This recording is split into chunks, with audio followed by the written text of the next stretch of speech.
Today I'll address the second of 5 aspects of mental fitness that I've outlined in my opening video in 2020, After Resilience. Focus to me is the mental equivalent of speed in physical fitness. Focus and concentration are the attentional processes that involve the ability to focus on the task at hand while ignoring distractions. Cognitive strength involves thinking, remembering, and paying attention to achieve a specific goal. First, let's understand where focus takes place in our brain. The salience network of our brain is a collection of regions that select which of the thousands of stimuli that our brain receives from our 5 senses to get our attention. There's the dorsal stream and the ventral stream of the salience network. The dorsal stream happens in the prefrontal cortex, the front part of our brain where conscious decision making happens, when you make deliberate choices of what to focus on, like listening to this video. The ventral stream happens in the limbic system of the brain, right in the middle, especially in our hypothalamus that regulates our emotional responses. When we hear a loud noise or feel a cold breeze, it triggers the hypothalamus that floods the brain with adrenaline and cortisol stress hormones that grab our attention because the brain anticipates potential threats. This is why when we wrestle with depression and anxiety, one of the common symptoms is the difficulty to focus and concentrate. When we are constantly feeling anxious, we are biologically flooded by stimulatory hormones as the brain plays thoughts in our heads about that source of our anxiety and makes it hard to concentrate on our tasks at hand. Similarly, the area of the brain dealing with learning and memory, the hippocampus, is sensitive to stress and tends to be smaller in people with depression. Many believe that the ability to focus and pay attention is about determination and willpower, the prefrontal cortex of our brain. But the limbic system is actually much more powerful, and we're driven more by emotional motivations than logical motivations. If something feels important for us, for our survival, our status, or our livelihood, we're more likely to focus on it. If it feels dull and routine, we're going to get easily distracted. To get better and focus and concentration, we need to make something emotionally motivating. What is the emotional hook that will trigger hormones that focus our attention? A few ways. For example, first, visual. Picturing success or completion and how it makes us feel.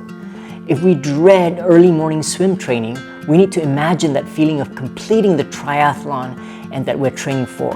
If we dread completing a work assignment, visualize the feeling when the recipient of our work shows their appreciation to us. Right now, for example, my eldest son is studying in Melbourne and he's been staying at this apartment for almost 2 years. The heating is not great, and in winter it gets miserable, bone-chilling cold. And in the last 2 winters, he's been meaning to find another apartment. But now, at the start of the university year, when it's the right time to find a new apartment, he's been procrastinating to find a new place because in the summer, there's no immediate feeling of urgency. And so we get him to visualize how he felt in the past winters and use that to motivate him to complete the task of finding a new apartment. Second, another emotional hook is social recognition and reinforcement.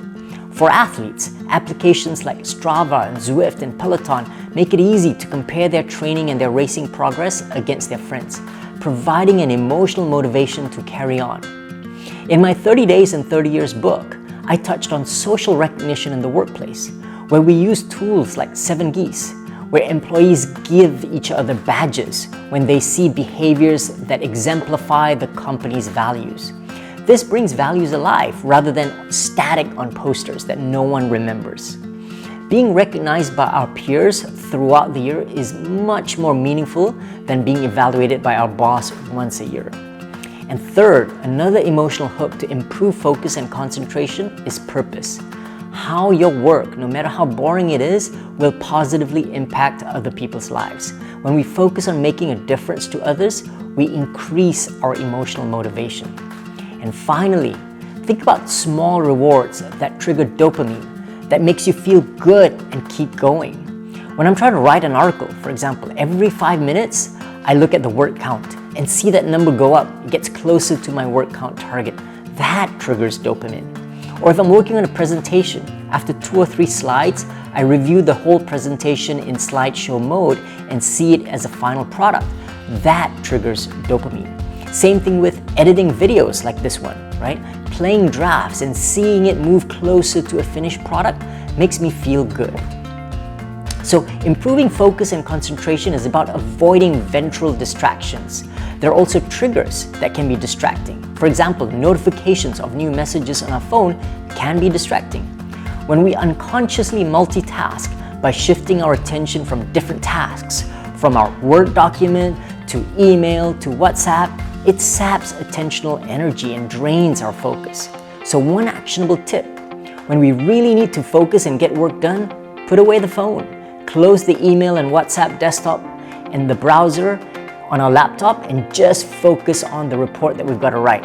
And set the timer to 25 minutes and tell yourself that the reward for completing 25 minutes of work is 5 minutes to check on our phone.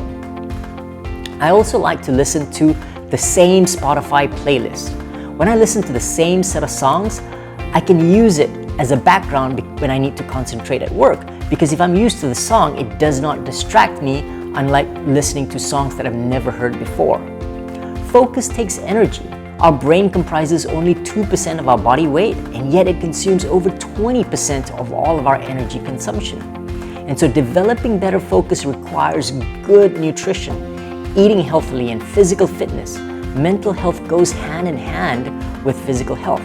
And that is why when we need to do the most important work that requires focus, doing it earlier in the morning, when we've got more energy, instead of later in the day when we're just physically tired and exhausted. And just like improving physical fitness, developing focus requires deliberate training and practice.